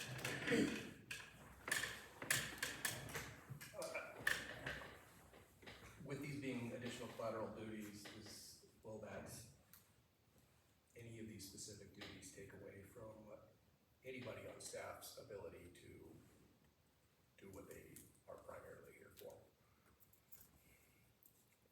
Is this too much on somebody else? Like if somebody's like, I need to run a classroom and I'm gonna be the literacy coach, technologist, and dean of students and all of the things. All And superhero. and I think like the Dean of Students, just, you know, that still is gonna follow me mostly, but just like I think some extra support on there, that's already in there. The literacy coach piece of it, I think, it would have to be something that person and I would have to sit down and really look at what those duties are and support each other through those. Because it would be a full-time position, they're not in the classroom anymore, you know, and so they are working through these things and supporting teachers more, so I think we're gonna need more support for our teachers. And more things like that tech stuff taken care of right away. So I don't think I can do it all by myself. I don't think that person can do it all by themselves, but even like having our leadership team, for example, running through some of the grant goals and those kinds of things, and then being able to implement them, that person supporting. I am in classrooms as much as I can be, having 2 people in there, it's just gonna be that much more to support kids and support instruction, you know, at different times, and even breaking that down just a little bit. Hey, I'll take care of the high school part of it or middle school, you know, those kinds of things. So I think it just is really going to be finding somebody that we put it together and look at where I'm at. And a lot of this I can do, but like having that I'm adding all the other things over there too. And so just trying to manage that and get a little extra support in there. I don't know if that answers your question. It does, and I guess the challenge here is, when we brought you on, is a big ask, and I think you opened Pandora's box when we got there, probably about a lot of things you didn't anticipate. You have decades of things to fix. And I think it's not just that, I think it's just, I mean, even business managers, so Chelsea's asking me questions that we're trying to dig into to figure out, because we're revamping that entire office, like, and Evelyn is like learning all of the things there with what she's doing, and then Chelsea, and then me learning this district and all of the things, so that's a big thing. Our technology, all brand new, you know, and then, like I said, we have more online curriculums, and these grants are awesome. They're fantastic, they bring in money to us, but they also put more work and more things, and I'm asking more of the teachers, hey, I need you to do A, B, and C for the grant. If we could get a little support for that, I think it would be helpful as well. And then, I mean, the emergency plan, the threat assessment, all of those things, like the behavior, we've checked that off. So we're checking things off the list, that there are big things that need to be cleaned up, that are taking a lot of time. Like, I'm not afraid to work. I work every Friday, like that's part of the contract, and I'm working those days also to clean up what I can, but it's still, I feel like there are things that like this needed to be addressed sooner, or for me to be able to get it back to teachers sooner than I am at times because of other things that are coming up. So I have some thoughts here on this that I would like to share, and I respect that you need some support. I don't know what messes you're cleaning up, but when I finally kind of got off my couch and threw my hat in the ring to be on the board, I felt like I was representing a lot of parents that were asking questions like, how come the teachers aren't in the classrooms? And how come my kids are, you know, essentially left to wander? And so, from my perspective, that's kind of what, you know, we came onto the board to kind of clean up some of those messes. Yep. And for some people in this room who were here during that time,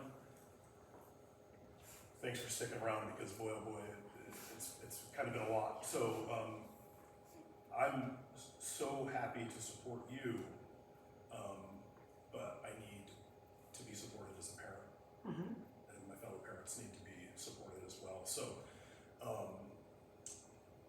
just off the top, I support that, so long as, again, that support is mutual. You did say one thing in there, if it were a current teacher, that we would look to backfill that position. I'm not crazy about that idea, just because it is so disruptive in the middle of the school year. So if we felt like it was something that had to happen, I would support it, so long as the transition was as seamless as possible. But I would also want to continue discussions about holding off a little while if we could, just to make sure that it's right, no matter what. Right. The other part is the hiring with grant money.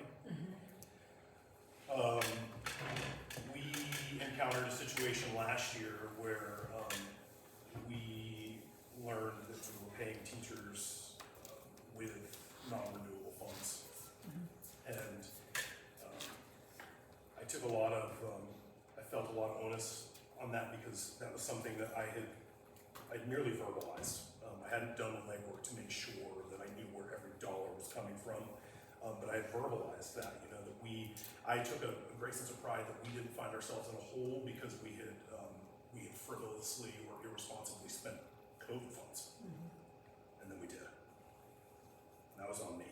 I take blame for that. But I did not like that at all. I didn't like sitting in front of a room full of really agitated people as we sent, you know, programs. Right. Right. And so I'm saying this specifically right now, number one, because of that experience, but number two, in 4 years, there are chances for Nicole, myself, and Pat to no longer even be here. And I don't want somebody else to face that. I don't want the people in those roles to have to experience that, but I also don't want future board members, whether it's all of us and, you know, some new people, however this group looks in 4 years, I don't want to go through that again. And so, those are my concerns, and ultimately I trust you to take those concerns to heart. Yep. And I speak for myself, but I think also for the others here that we will do our due diligence to make sure that there is no cliff, for lack of a better term, you know, that we end up running off of in 4 years. Right. I hear the benefit in what you're saying, here to support the students. I think that we've got probably few changes to make systemically around here to really truly support those students and lift those guys up. And so that's what those are my thoughts and concerns Yeah. on that. Totally valid. I think one of the reasons I thought about right now for that change is because graduation, from college, like there are a number of kids that have graduated, like finished student teaching and those kinds of things, if we are looking for teachers. I talked to Megan, from the University of Montana, and they have a number of kids right now that have graduated and are looking for jobs that will sub and do different things like that. So that's one of the things that I kind of looked into, and I know that 4-year thing, and so whoever takes this job, it would be very clear to know that, like, at the end of this grant cycle, if you are still here, you back in the classroom, because they would be the tenured person, you know, and then yes, you would have somebody that would lose their job, for example, and so how do you handle that? Well, and how much of this has to be written in the CBA if we're talking about a tenured individual?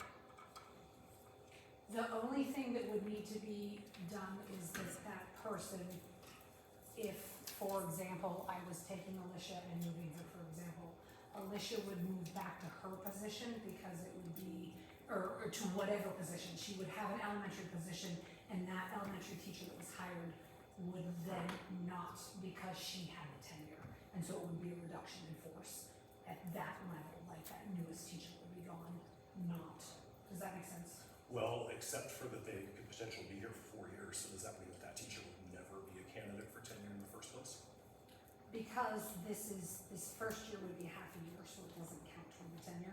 So it would be a 3-year, and that's something I think you would want to tell somebody up front also as you're hiring. You know, this beginning, it would be a good introduction for us to even see what it looks like. You know, and so then you hire for somebody for 6 months. You're not guaranteeing you're keeping that person.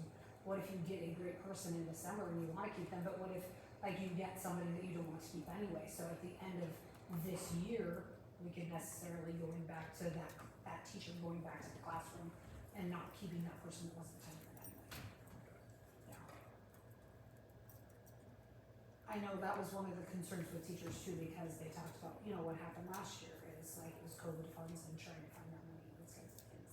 So I think that transparency of like, and maybe it was because nobody knew where the COVID funds was actually paying salaries. You know what I mean? And we need to be very transparent about where our salaries are being paid out of, and so people know upfront about that.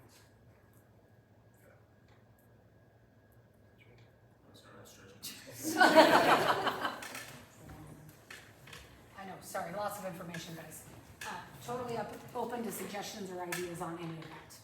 We talked about even halftime and just really helping with some of the things like a halftime person, but where do you find that in the classroom, and you have halftime teacher in a classroom and halftime, so, doesn't make more sense, Well, I do wonder For if this, could this potentially be a halftime this and then that other person fills in where it's needed on a daily basis?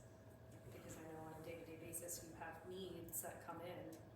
Well, we lived under a model when we were in school here, where we had a 0.5 principal, and he was like a 0.5 English teacher. So he did some upper level high school English instruction. Gotcha. So it just seems like if that were the case, now I don't know everything about it, but it just seems to be the most seamless approach to make something like that to where it's not an elective maybe necessarily that they're teaching, but something a little closer to that, to where they truly have that 0.5 time to deal with that. Except that it seems that the dean of students position is really hard to wormhole, if you will, like that. That's a really broad Yes. position, Yeah. with really no defined parameters. And my plan is not to make that any more than it is, that's why we're talking at point two, like, when you're looking, that is not the focus there. I can handle a lot of the discipline and a lot of the threat assessment things, and if you're going to be hiring with grant funds, you need to make sure you're following what the grant goals were, to just say, okay, I'm gonna hire this person because we need some extra electives or those kinds of things, that's not written into the grant. Whereas like the literacy coach piece is written into the grant. Yeah. So it's a little bit different there. That's a good point. Do we have the ability to we get two chances at the literacy grant, is that correct? Do we get to reapply? Because we will be awarded it again. Right, we have it for 4 years, and then there will be a second opportunity to reapply. And a lot of times that second opportunity is for schools that are showing growth, that are moving toward the right direction, but still need extras. So that opportunity will be there, but you can't guarantee that, yes.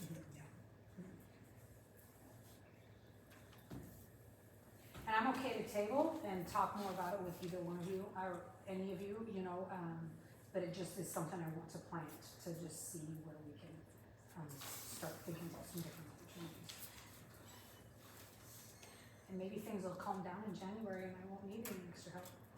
I hope it does. Everything will be all done, we'll have it all cleaned up. Christmas break's gonna be real busy. Go ahead, Nicole. I don't know if I'm supposed to. From my point of view, you asking for help and being really transparent about it is a positive, instead of being in here smiling at our faces and while there's a fire behind, the office door, and being secretive and not being honest. I feel like she's asking for help and being really transparent about it. She's not like doing sneaky things to cover up, like, yeah, I'm doing it all by myself, I can do it all. So I appreciate that she's asking for help and being honest.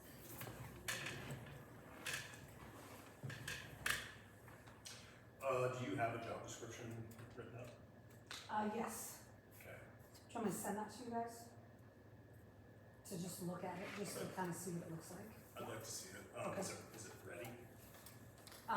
Yes, I think just putting the percentages in there, but I have it broken down by what the leadership looks like, and the technology, and the dean, is that what you're talking about? So it's kind of a weird position of multiple things, but yes. Okay.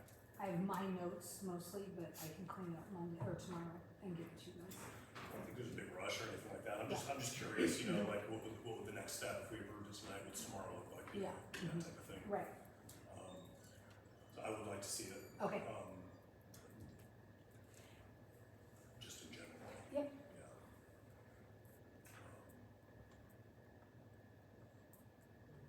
Yeah. And then, what we have to do, I'll get that to you guys, and then you guys can say, sure, go ahead and look and see what's out there, and see if somebody is interested in going that route. And, I already talked to Carrie Zahn about it, and a couple of other teachers, because they have a union meeting tomorrow, just so they are aware, so they can have some conversations, and maybe they wanna have some questions for me as well, after that union meeting. I just wanted them to know why it was on here and what we were doing, so I've talked to a few people about it already. And so I can get that to you, and then we can say, let's just open and see if there's even anything, and obviously the hiring would have to take place at a board meeting, so that could be the January board meeting or a special board meeting if we say yes and we find the right people. Those kinds of things. I mean, it's contingent on a lot of things, you guys, and then it's contingent on a staff member being interested, and it's contingent on us finding a person to fill that person also. You obviously can't jump the gun too far on that, so, yeah. Well, when I came here and I read this, I think on the board packet, I had kind of conjured up all these like what ifs in my mind. And I think just your explanation before I even started talking alleviated some of those what ifs. I would totally side with what you said in terms of supporting you. I'd like to throw in there that to this point I felt no reason whatsoever to not trust you. So I mean, if support is what you're asking for, you know, so contingent on it, you know, again, being funded the way that you've described, understanding that we do have guidelines under which to adhere to, or you know, that we have to adhere to for that literacy grant, knowing that you've administered these this literacy grant once before in your career. Yep.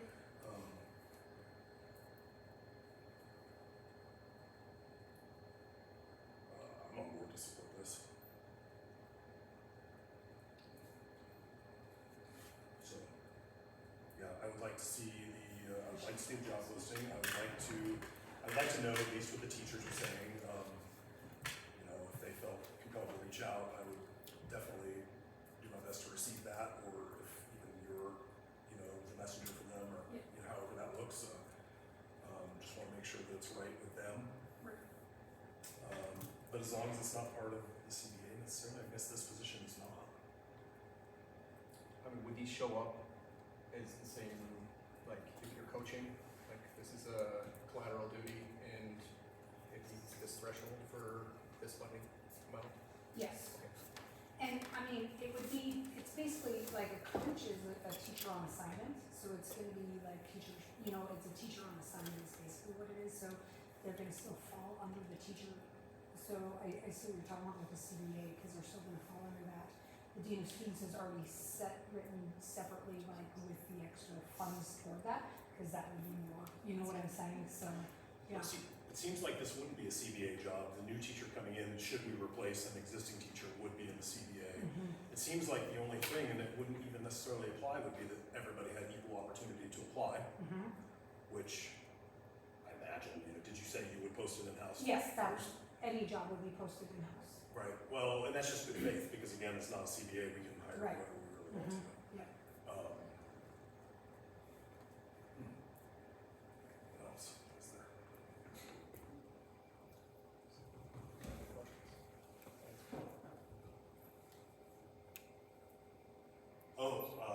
Pay matrix, how are you gonna develop that? Where would that come from? That would be partially the teacher on assignment there, so it would be, that's a great question that we need to figure out as well. So let me put some numbers together, and when I share the job description, I'll share that as well. Because I have a couple of ideas on there, you know, because if you're coaching and you're supporting teachers, it's not just straight teacher salary, because you're going to have, you know, more duties aligned in there. When you look at that job description, there's a lot to being a coach, you know, and supporting. And I separated, I know, literacy/technology, because I will pull a little bit from the tech fund, but the technology is really supporting within the grant funds, you know, within the grant there, how to do some of that professional development and that tech kind of stuff that delves into the maps, reporting and those kinds of things. So that's why. And you were set on this being a single individual or multiple? Can I hire 7? Oh wait, we don't have that much money in the grant. Yeah, right? Would you like an extra person? Would you like an extra person? And I think that's just it, is first, like, there's so many things, but we're gonna get there, because I already see the growth and the excitement and the conversations and those kinds of things, so I know that this could be one position, you know, eventually, and that's why I'm saying we put that under the literacy grant, because once that's, you know, things kind of cleaned up, if that makes sense, so.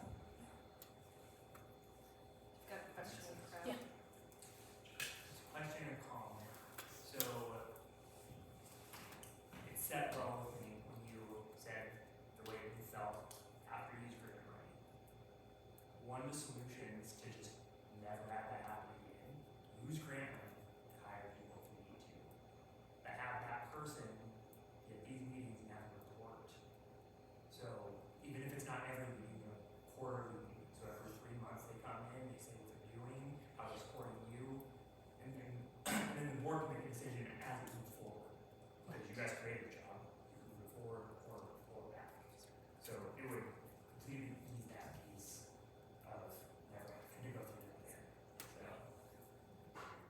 I appreciate that, that's a good suggestion. That's a great idea. Yeah, absolutely.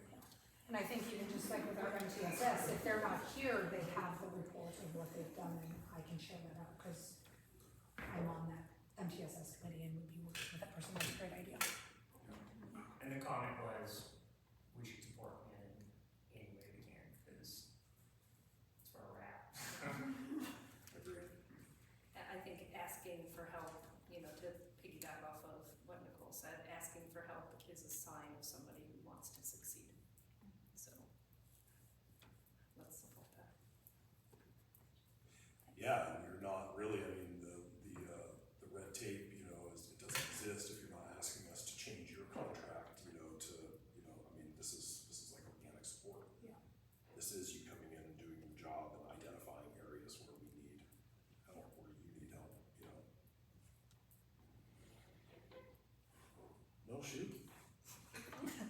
Another question. Yeah. Question on the grant, so it has the administrative side, like for job support and stuff written in. Are there rules on that you can have them also have funding from a different source and do dual jobs, or do they have to be dedicated if they're hired for a position? No, what we had put in there was a half-time to three-quarter time coach that was written in that is a literacy support coach. So then you can hire that FTE out there, and then you have to cover that other 20-25%. And like I said, we have the tech funds in there, and then we have the dean already covered in there. In our general fund, that would be the only part that would stay that's already being paid out of that. Yeah, so you can mix that up just a little bit between funds.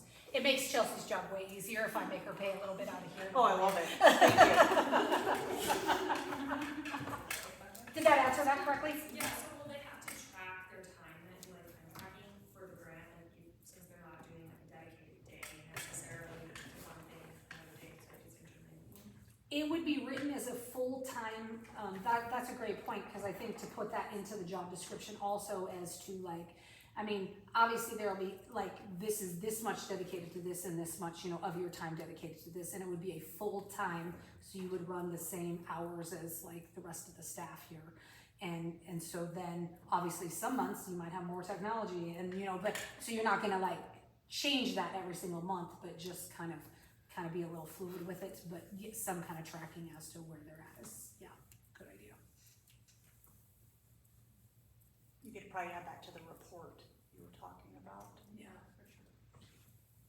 This month, just like there was a ton to get into the data, for example, with the MAPS reporting, and this is what we learned, you know, and some of the steps that we're taking. And so, and that's gonna be so huge for our kids, is really digging into that data and how we can best support them. And I know teachers are asking for that, like they want help with those reports, they want time to look at the reports, they want the interventions, those kinds of things. So I think there are lots of things that they'll see that they will appreciate out of that as well.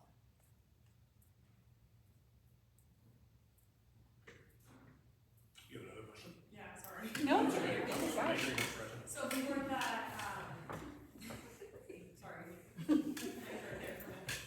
So for the grant itself, I know you said you asked for the half-time through four-time Yep. position. Did you guys put in a dollar amount or get awarded a dollar amount in the end?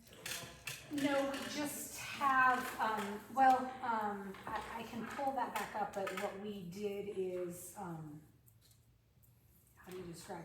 This first year, for example, we have the $400,000, and so we put so much into salaries, not like exactly like the para's gonna cost this much, the teacher's gonna cost this much, a coach will cost this much, so it's not an exact amount, but there is more than enough money in there, even when we go down to the $200,000, because this $400,000 is going to get those supplementary curriculums and put us ahead with all the supplies and stuff that we need, so the money is there, to pay something, it's figuring out what that's going to be. But yeah, it's built in there, okay, we can shift the money just a little bit, do amendments within that grant. And you'll have a fringe and all that too. Yes. Yep.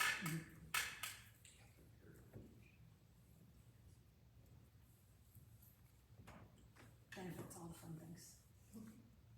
What are the next steps? Do we like say yes, she working on it to show it? Or do we just kind of? Well, so I think as it's written here and everything we've discussed about, I think that, so it's just a discussion item on here. We could make a motion to, approve, kind of the pursuit of the person to fill this position, just contingent on the things that we've discussed here. She wants to kind of polish up the job description, wants to figure out a pay scale, and then ultimately, as she said, we have to hire that person, so whatever that happens. So if we, like so many things that we end up doing, if we get in like a meeting on a random Tuesday and, we decide that, we like the job description, stuff like that, we say, okay, good, plan on interviewing or, at least posting this job and then interviewing, subsequent to that. And then if she feels like she's got a candidate that she really likes and a plan to move forward with, she'll bring that to us. And we will put that in. So I think at this time, I think it's safe to make motions in either direction, if you support it or don't support it, but I'm comfortable making motions at this point. If you guys are, I'd like to make a motion if you guys want to.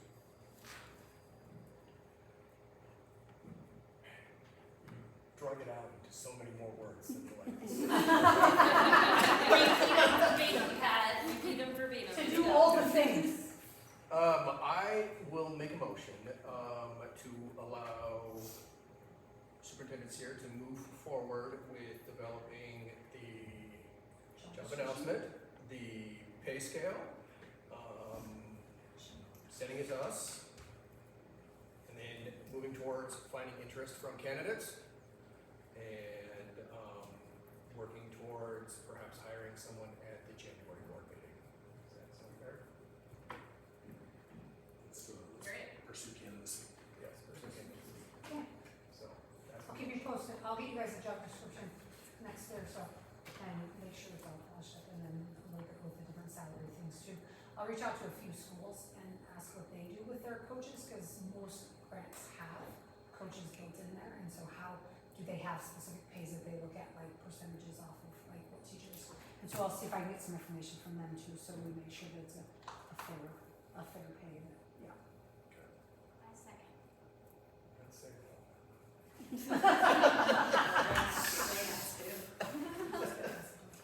We have a first and a second to begin the process of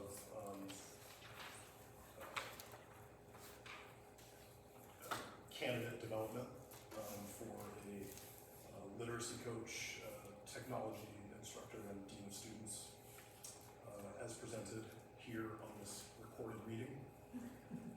All those in favor, please say aye. Aye. All those who oppose? All right.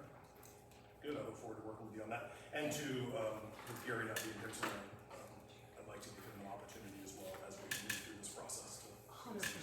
So, And if you want to give him a heads up, and then if he has questions, he can give me a call. Yeah. Sounds great. okay, and last but certainly not least, discussion item number 13, which is to discuss hiring Jake Seedall as the junior high boys basketball coach. Jake has been the junior high boys basketball coach now for, with this potentially, I think he's done it for 3 years. Okay. I think he's done it for 3 years. Yeah, I did it last year. He didn't do it last year? Okay. Because of the baby? Yeah, it was Charlie, So he's back. Charlie Wilson. Oh, that's right. Yeah. That's Jake right. had a baby, that's the only reason he didn't do it, but in my, experience as the bookkeeper, Jake is an excellent coach and has really great rapport with the kids. I don't know why I'm selling Jake right now, you don't need me to do that. I would tell Jake Carry that on. he did such a great job. He was actually reffing the junior high game. He was out there and he was talking to the girls just a little bit, a couple of them. But I move we Jake Seagull to be junior high boys basketball coach. We have a first and a second to hire Mr. Jake Seagull as junior high boys basketball coach. All those in favor, please say aye. Aye.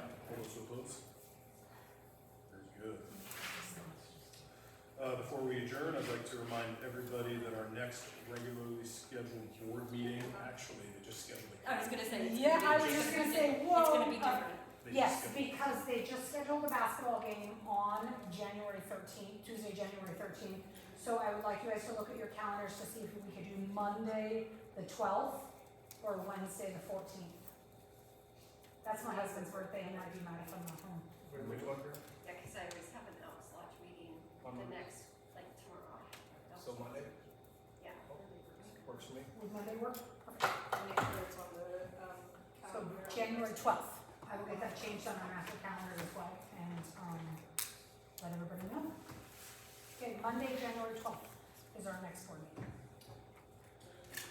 So our next regularly scheduled board meeting, as said already, will be Monday, January 12th, 2026.